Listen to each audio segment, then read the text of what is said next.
She spoke to her grandmother in Mandarin and lost her job the very next day. What exactly did this millionaire hear that got her fired? It only took one sentence, spoken in a language most people around her didn't understand, to flip Danielle Harper's world upside down. It was Thursday, around 2:30 in the afternoon. Lunch rush had just died down at Juniper and Ash, a sleek, high-end fusion spot in the center of Santa Monica. The kind of place that charged $34 for a seared scallop and made you wait 2 weeks for a 6:45 reservation on a Tuesday. The lighting was warm, music low, plates were like art pieces, and the customers, mostly the kind who wore custom watches and didn't ask for prices, expected silence, smiles, and perfection. Danielle stood near the bar, wiping down an already spotless tray with a cloth. She wore the black button-up and apron like armor, had done so for the past 3 years. She was quick, professional, always pleasant, but never fake. The regulars knew her name. Some of the staff called her the Wall because nothing rattled her. Not drunk guys, not broken glass, not even rude customers who refused to make eye contact. But what happened that day wasn't about broken rules or bad service. Danielle's phone vibrated once. She glanced down. Popo, her grandmother, was calling from Taipei. That was unusual. She only called during emergencies or birthdays. Danielle stepped just behind the service wall, tucked between the wine rack and the espresso machine, and answered in Mandarin. Her tone was soft, respectful. A few quick sentences, checking on her grandmother's health, something about a doctor's visit, a medication mix-up. It was no more than 30 seconds. Then she hung up, tucked the phone away, and went back to clearing a corner table. She didn't know he was listening. Charles Remington III sat in the VIP section, table 7, sipping on a neat Japanese whiskey. He wasn't just a regular, he was the regular. Tech investor, local power player. He liked control, he liked consistency. He liked being served by the same people who knew to refill his water with 2 cubes of ice, not 3. Danielle had waited on him at least 15 times before. Never had an issue. Until now. That day, something shifted. He watched her, not with curiosity, more like suspicion. A flicker of disgust passed through his face, so quick you'd miss it if you blinked. He didn't say a word, but the next morning, Danielle was out of a job. And here's where things start getting strange. Danielle Harper wasn't flashy. She didn't need to be. At 27, she'd figured out exactly how to blend in while still being excellent at what she did. 5 days a week, she showed up early to Juniper and Ash, hair in a low puff, no makeup except for chapstick, and maybe some concealer if the dark circles were loud. She kept her head down, her eyes up, and her mouth closed, unless she was greeting a guest.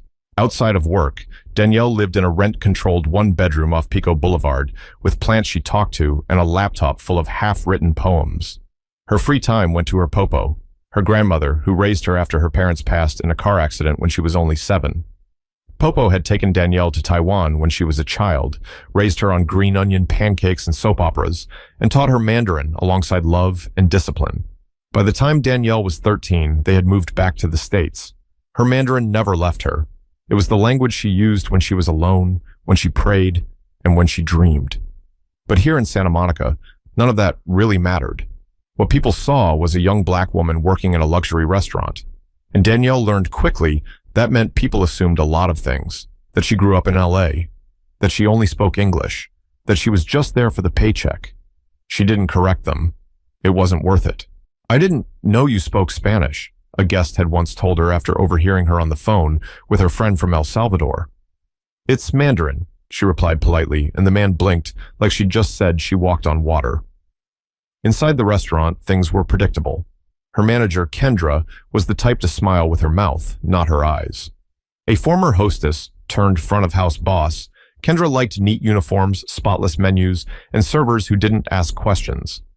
Danielle was the favorite in an unspoken way, not praised, not promoted, just relied on. She trained new staff, picked up shifts without fuss, never caused drama. Her closest coworker was Milo, a half-Filipino busser who'd been working there for almost a decade. Milo was funny, sharp, and quietly protective of Danielle. They'd bonded over late-night shift meals and shared stories of feeling invisible in places where they worked twice as hard to be noticed. You ever feel like we gotta wear invisible uniforms under these uniforms? Milo once said. Danielle nodded. Like being two people at once, one they see, one they don't. But she never let bitterness fester. That wasn't her way. She had seen too much pain growing up to let small slights slow her down. Her focus was to do her job, send money to her grandmother, and save up for culinary school one day. She had dreams, even if she kept them quiet. And when it came to Charles Remington III, she had no opinion. He was just another rich guy, rude but harmless. He came in with different women each time, talked down to staff, and left exactly 15% tips like he was doing people a favor. But Danielle never let it get to her. Until that Thursday. It had been a slow shift. Rain had scared off the usual lunch crowd. Only 2 tables were occupied. One was a couple arguing about a prenup. The other was Charles, sitting alone, watching the rain roll down the glass window like it offended him. Danielle didn't notice his gaze as she answered the call. She didn't think it mattered. She spoke softly, kindly, not gossiping, not being rude. Just a granddaughter checking in, but Charles didn't like it. And Kendra was always 2 steps behind him, trying to please him like he had the keys to the whole restaurant in his pocket. And that's when the silence started to feel heavy, like something was coming, but no one wanted to say it out loud. The call lasted maybe 30 seconds. Danielle leaned against the wall near the espresso machine, just out of sight but still close enough to respond if needed. She didn't raise her voice, didn't draw attention, just whispered a few words in Mandarin as her grandmother explained something about her blood pressure pills getting mixed up at the pharmacy. Danielle reassured her gently, her tone soft, calm, almost musical. She promised to call back during her break, reminded Popo to drink water, and told her she'd take care of it that evening. Then she hung up, slid her phone back into her apron, and headed straight toward table 6, where someone had just asked for a refill on sparkling water. But table 7, the VIP table, wasn't empty. Charles Remington III had seen everything. From the angle where he sat, he had a clear view of Danielle. He was leaning back in his chair, arms crossed, his whiskey untouched in front of him. His face? Stone cold. Danielle didn't catch the way he stared. Not at first. She was focused, moving from one table to the next, like she always did. But Milo saw it. He stood by the bar, stacking napkins into neat squares, his eyes darting between Danielle and Remington like something wasn't sitting right. The air shifted. It was subtle, like a room where someone turned off the heat without warning. Danielle came by Remington's table, ready with her usual calmness. "Would you like another drink, Mr. Remington?" He didn't answer immediately, just looked at her, measured her. Then slowly he said, "Didn't know this place hired spies." Danielle blinked. "Excuse me? You speak Chinese now?" he asked, with an edge in his voice. "That's what that was, right?" She paused. "Yes, I was speaking to my grandmother." He scoffed. "Right, sure." Danielle didn't know how to respond. What was that supposed to mean? "If you're gonna have secret phone calls during work," he added, leaning in slightly, "maybe make sure the language is a bit more familiar." She stiffened. "I stepped off the floor, and it was a personal call. I'm sorry if it disturbed you." He didn't say anything else, just waved her off like she was a nuisance. She walked away slowly, not out of fear, but because she didn't want to escalate anything. Milo was watching her now, eyebrows raised. He mouthed, "What was that about?" Danielle shook her head. The rest of her shift passed like wet concrete. Slow, heavy, uncomfortable. Remington didn't call her back. Didn't complain. Just sat there for another 30 minutes, typed something on his phone, signed his check, and left without a glance. And Danielle? She tried to pretend it was nothing. Maybe he was having a bad day. Maybe he didn't like hearing a language he didn't understand. People like him were fragile in strange ways. But when she clocked out, Milo caught her by the lockers. "That was weird, D." "What?" "The way he looked at you, like you were speaking some alien code." She zipped up her hoodie. "People get weird when they can't label you. You think he's gonna complain?" She shrugged. "Let him." She didn't mean it like a dare. She meant it like a tired truth. Let him complain. Let him say whatever he was going to say. She had done nothing wrong. That night, Danielle cooked dinner for herself and called Popo back. They laughed about something small. Popo asked about the weather in California, and Danielle asked about the market in Taipei. She went to bed early and slept fine. But the next morning, her name wasn't on the shift schedule. She thought it was a mistake at first, maybe a mix-up. Maybe she forgot she wasn't scheduled. But when she walked up to Kendra's office, something was already off. The door was slightly open. Inside, Kendra sat with a folder in front of her, eyes darting like she'd been rehearsing something. Danielle knocked. "Hey," she said. "I noticed I wasn't—" "Can you come in for a second?" Kendra said, not making eye contact. Danielle stepped in. The door shut behind her. And that's when she realized. This wasn't a scheduling error. It was something much worse. Danielle sat across from Kendra, her hands resting on her thighs, back straight. She wasn't nervous, at least not yet. But something about Kendra's energy made the room feel smaller. Kendra cleared her throat and reached for the folder like it was a shield. "So," she began, "I wanted to have this conversation face to face because I respect you." That was the first red flag. People don't say that unless something bad is coming. Danielle kept her face still. "Okay." Kendra hesitated. "We've been reviewing some concerns that were brought up regarding your conduct during yesterday's shift." Danielle blinked. "Conduct?" "Yes," Kendra said, opening the folder, though it was completely empty inside. "There was a guest who expressed discomfort with how you handled yourself, specifically the phone call you took during service hours." Danielle narrowed her eyes slightly. "I wasn't on the floor. I was behind the service wall. It was a quick personal call, nothing inappropriate." Kendra nodded like she was listening, but her expression didn't change. "It's not just about the call," she continued. "It's about how it was perceived. There were concerns about professionalism, brand image, communication." Danielle frowned. "Because I spoke another language?" Kendra finally looked her in the eyes, and that moment said everything. Guilt, hesitation, fear. "It's complicated," Kendra said. "Some guests don't like when things feel unfamiliar. So I'm being fired because someone was uncomfortable hearing Mandarin in a restaurant that serves Szechuan pork belly and Thai curry." Kendra flinched. "It's not personal, Danielle. You've been a great worker, but this is about maintaining a certain standard." Danielle felt heat rise in her chest. Not anger, but the kind of deep, aching disappointment that doesn't come with yelling. It comes with silence, with looking someone in the eye and realizing they don't have the courage to tell the truth. "This came from Charles, didn't it?" Kendra paused. Then finally, "He's a major investor. You know how these things go." Danielle exhaled through her nose. She didn't argue. What was the point? "You could have defended me," she said. "You could have told him I did nothing wrong." "I have a job too," Kendra said quietly. "I don't make the big decisions." Danielle stood up. "You don't need to pretend you respect me," she said. "Just hand me the paperwork." Kendra handed her a final check and a typed-up separation letter with the words, "Failure to meet brand expectations," in soft gray font.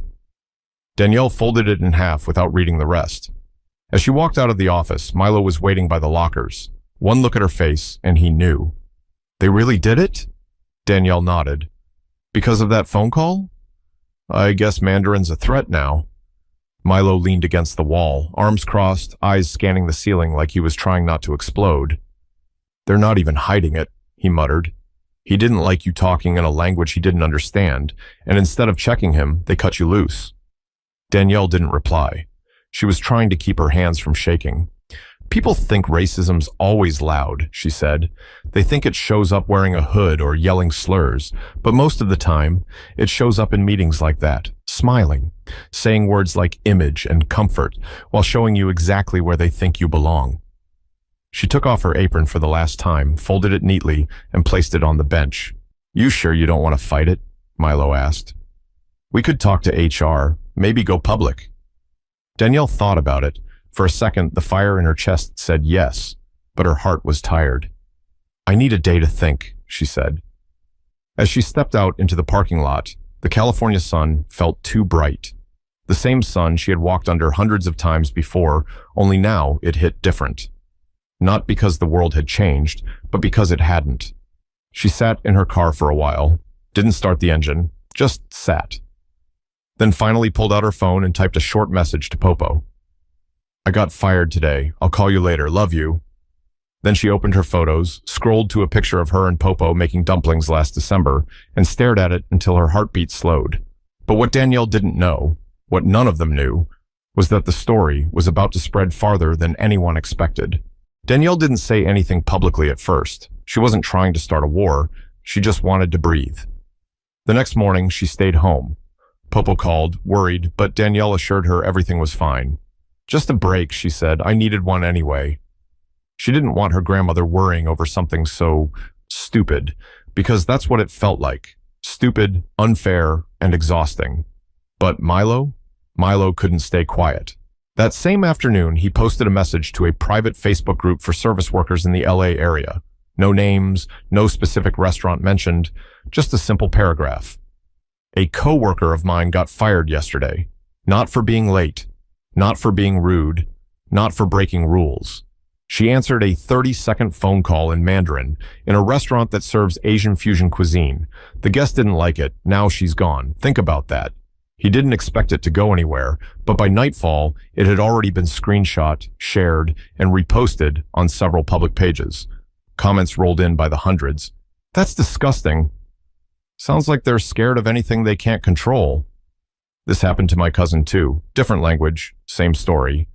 And then someone guessed the restaurant. Then someone confirmed it. By the end of the next day, Juniper and Ash had gone viral for all the wrong reasons. Photos of the menu were circulating, so were Yelp reviews dragging the place to pieces. Someone even found a clip of Charles Remington III speaking at a tech conference and shared it with the caption, "This the guy who gets women fired because they speak Chinese to their grandma?" Danielle's phone buzzed nonstop. Journalists reached out. Strangers DM'd her, offering support, advice, and a few conspiracy theories that made her laugh.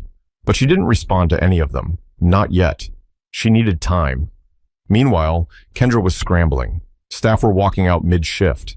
A hostess quit on the spot. One of the chefs threw away a tray of duck confit and walked out without a word. Milo called Danielle that night. "They're in full damage control mode," he said. "Management's trying to make us sign NDAs." Danielle raised her eyebrows. "For what? They think you're going to leak their secret ingredients?" "They think we'll talk. Too late for that, though. This thing's a fire now." Danielle was silent for a beat. "I didn't ask for any of this." "I know, but you didn't do anything wrong either." She sat on her couch, staring at her ceiling. "You think I should say something?" "I think you should do what feels right," Milo said. "But just know, people are listening now." The next morning, Danielle typed something. Not a rant, not a sob story, just a truth. "My name is Danielle. I was fired last week from a restaurant in Santa Monica after a customer complained about me speaking Mandarin to my grandmother on the phone. I wasn't rude. I wasn't late. I wasn't unprofessional. I was just speaking to someone I love in a language that's part of me. That's all it took to lose my job. If you've ever been made to feel small because of who you are or how you speak or where you come from, I see you." She posted it on Twitter. Within 12 hours, it had 40,000 likes. She was invited to speak on podcasts. Local news outlets picked it up. An Asian American advocacy group reposted it, and then so did several Black media accounts. The overlap sparked a conversation bigger than Danielle could have imagined. Language, identity, power, fear. People told their own stories of being told to speak English at work, of being mocked for accents, of losing jobs because they didn't fit the culture. Danielle read every comment she could. Some made her cry, some made her angry, but mostly, they made her feel less alone. Popo called again. "I saw the news," she said in Mandarin. "Are you okay?" "I'm okay," Danielle answered. "Tired, but okay." "You always had a strong voice, even when you were small." Danielle smiled. "It took losing my job to remember it."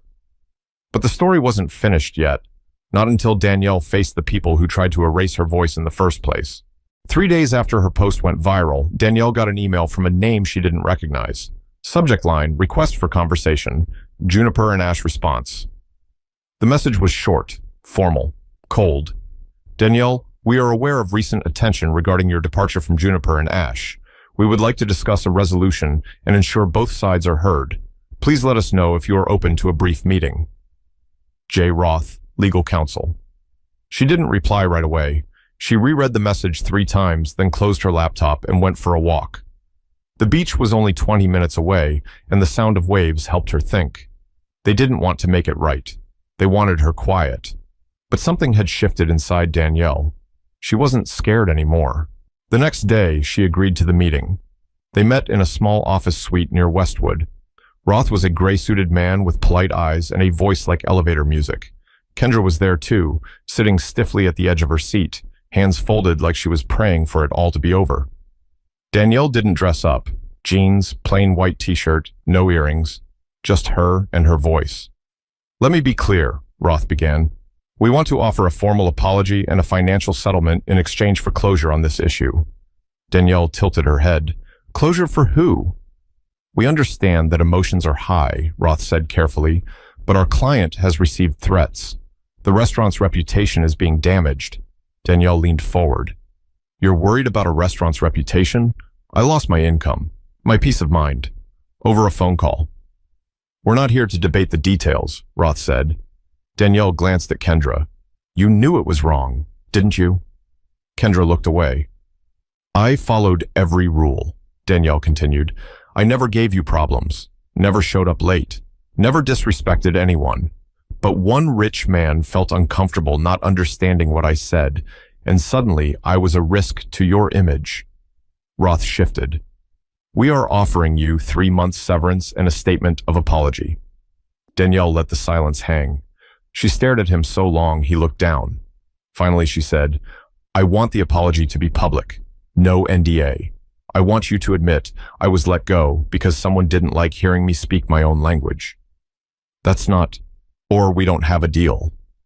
Roth hesitated. Kendra finally spoke. "We'll issue a statement," she said, voice cracking slightly. "You didn't do anything wrong. I should have spoken up. I just didn't want to lose my job." Danielle's voice was steady.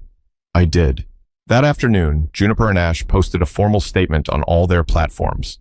"We acknowledge that the termination of Danielle Harper was handled in a way that did not reflect our values of diversity, respect, and inclusion. Speaking another language, especially one tied to family and heritage, should never be grounds for dismissal. We sincerely apologize to Danielle and the broader community. We are reviewing our internal policies and staff training moving forward."